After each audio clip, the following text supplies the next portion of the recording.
This is the Zerostat Anti-Static Gun. And I've talked about this before, but I figured it's about time I talked about it again because I've learned a few things. Now, if you find this stuff as fascinating as I do, I don't think that it, hurts to go over it again.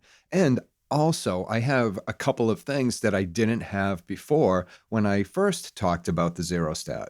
Now, if you've bought one of these recently, you'll know that it doesn't come with a lot of instructions. I don't know why that is. That does have some brief instructions on the back of the box, but they're really not that helpful. And after I did the last video on this, a viewer sent me a PDF of the instructions that he had when he first bought his disc washer record care system. And that was back in the early 80s.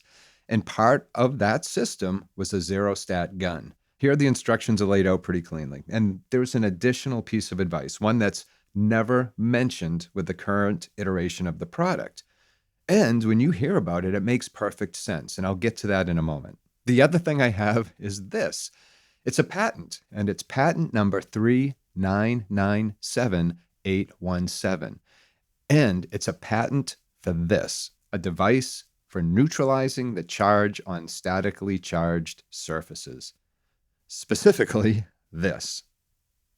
This patent was filed on May 21st, 1975 by British inventor Philip Edward Secker. Now, if you're a record geek like me, this was an awesome find because it takes all of the mystery out of how this thing actually works. The patent goes into extreme detail into what each piece does and why it does what it does and the effect on the record surface.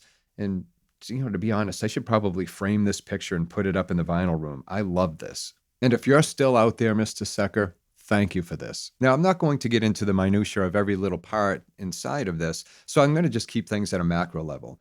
But basically, and I've mentioned this before, it works with a couple of piezo crystals that are back-to-back inside of the Zerostat. Now, I didn't know what piezo crystals were. The first time I talked about this, I thought it was something mysterious, but it's actually not. Certain crystals like quartz or even Rochelle salt, and this is all called out in the patent, will, when put under pressure, will exhibit a piezoelectric effect. And oddly enough, every time I talk about devices like this, someone watching will inevitably point out that barbecue lighters actually employ a similar effect and have a similar process behind how they work. Records suffer from static charges. There's no way to get away from that.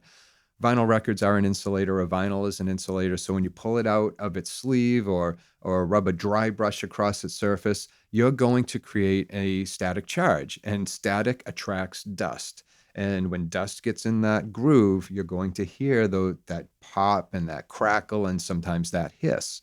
And here's where the Zerostat comes into play. When you squeeze the trigger, it applies mechanical stress to that crystal that's inside, and that generates a voltage that produces a stream of positively charged ions. And these ions flow out of the barrel of the gun. Now, this isn't magic or snake oil. It's science. There's no mystery here. When you release the trigger, remember, when you press it, you release positive ions. When you release it, it relieves the pressure on those crystals, which in turn has another high voltage charge inside, small high voltage charge, and that will release the opposite, negative ions. And why does this help with the static electricity buildup on your record? The static charge that develops on the surface of the record is almost always a negative static charge. Almost always. And this pretty much acts like a magnet because those dust particles are usually positively charged. By squeezing the trigger and releasing the positively charged ions, you're neutralizing the negative ions that are built up on the record's surface. So using the Zerostat creates a cloud of positive and then negative ions, which essentially cleans the record of its static charge. It's all about neutralization. So really, again, quickly, when you press the trigger, you're releasing positive ions. They stream out of the barrel. They come into contact with the negatively charged ions or the negative ions that are on the record surface and neutralize them. The common approach is to perform this squeeze and release process 2 to 3 times on each side, and that's what I demonstrated in the very first video. But when you think about it, there's a new problem here, and it's one I hadn't considered, but some viewers caught it. Look at it this way. Your record has a negative charge. When you squeeze the trigger, you release those positive ions, which neutralizes that charge. When you release the trigger, you're then bathing the record in negative ions again. So aren't you putting it back to its original state? Yes, we've essentially gone full circle and recontaminated that record. And the cool thing is this: that disc washer manual, that 45-year-old disc washer manual that was sent to me, has this statement in it.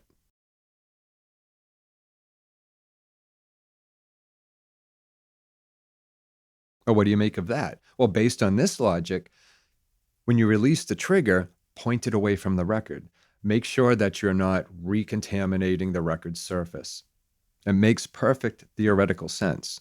Armed with this, let's get to the process. But first, how do you know that this is even working? Well, in the first video I did, I showed how if you press the trigger while it's pointed at a fluorescent light, preferably in the dark, you'll see that light flicker. But you also get, when you purchase one of these, this little tip. I don't know if you can see it. That little tip right there goes at the very end of the Zerostat. So you just place it at the top end of the barrel and pull the trigger. If it lights up, you're in business. That's also why you feel a slight spark when you press it against your skin and pull the trigger. It doesn't really hurt, but you can feel it. It's a little bit of voltage, and that's how barbecue lighters work. Pretty cool. Now, I do this every time I play a record. Hold the record by its edges and hold the Zerostat about a foot away. Slowly squeeze the trigger. This releases the positive ions. Then slowly release the trigger to bathe it with negative ions. But on the last time, when it comes time to release the trigger, point it away. Your record should be close to a neutral charge now. You can do this up to 5 times if you want. You can do it even more. Just always point the trigger or point the barrel away when you release the trigger. Now, how many times can you use this before it's rendered useless? Well, I've heard upwards of 50,000 times, and I might have actually seen that on the box or maybe in the manual, but 50,000 times sticks in my head. But just remember this: a lot of the folks who contacted me have been using the exact same Zerostat that they bought back in the 70s and in the 80s. So those are decades old. This is actually my second one. The first one I bought a few years ago, something happened to it and it stopped working. No idea why. But I went out and bought another one immediately afterwards because I really believe in this thing. Now, there are other anti-static tools out there. One is the ionizer from DS Audio. I've never used it, so I can't speak to it. The same goes for the DStat3 from Furutech. Don't know if I'm saying that right, Furutech.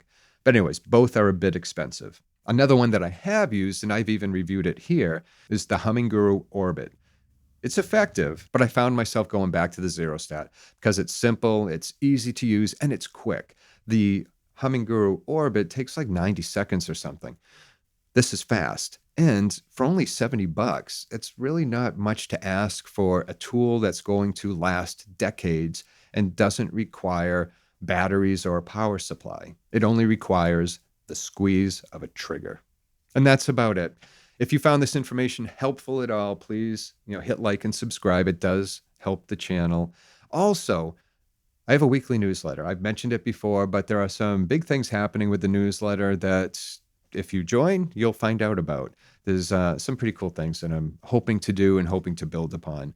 It's free to join. I'll put a link in the description, so check that out. And as always, thank you for watching. And until next time, take care of yourself and enjoy your records and keep them clean from static. I'll see you soon.